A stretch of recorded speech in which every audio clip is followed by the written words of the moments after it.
In a move that has ignited a firestorm of condemnation both locally and internationally, Harare magistrate Farai Gwidima has denied bail to Alpha Media Holdings senior journalist Blessed Mhlanga, remanding him in custody until March 14. The decision, which carries the potential for a 5-year prison sentence, has been decried as a blatant attack on press freedom and a chilling example of the Mnangagwa administration's tightening grip on dissent. Police arrested Mhlanga on Monday after he handed himself over following visits by law enforcement agents to HSTV offices. The state alleges that Mhlanga broadcast content from a press conference addressed by Gaza, in which the war veteran called on President Emmerson Mnangagwa to resign over alleged grand corruption and other misdeeds.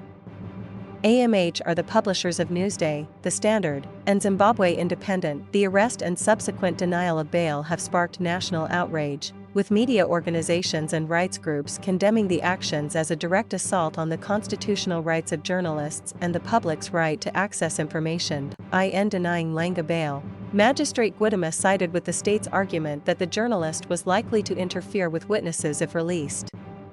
He further asserted that Mhlanga's release would pose a threat to national security, claiming that the disseminated messages were likely to incite violence and breach the peace. What clearly emerges is that a disseminated message will incite violence.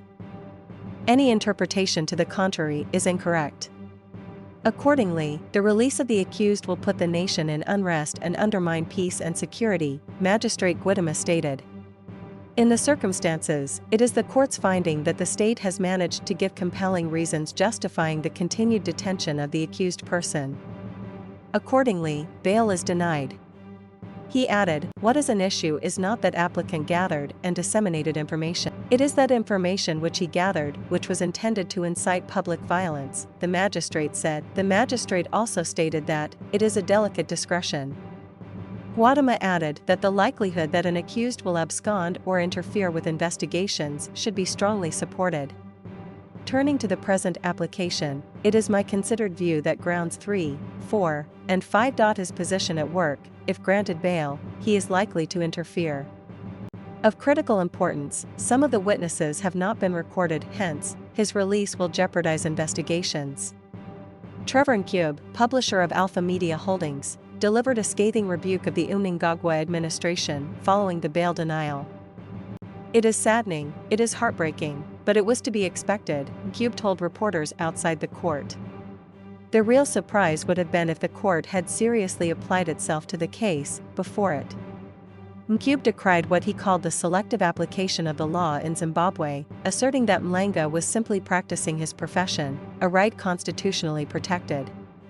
Blessed did not say any of the things he is accused of saying.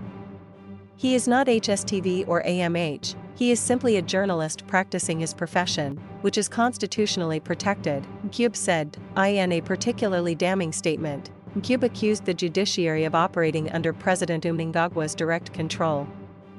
President Mnangagwa owns the courts. They have said they own the military, they own the police, and they will do as they please.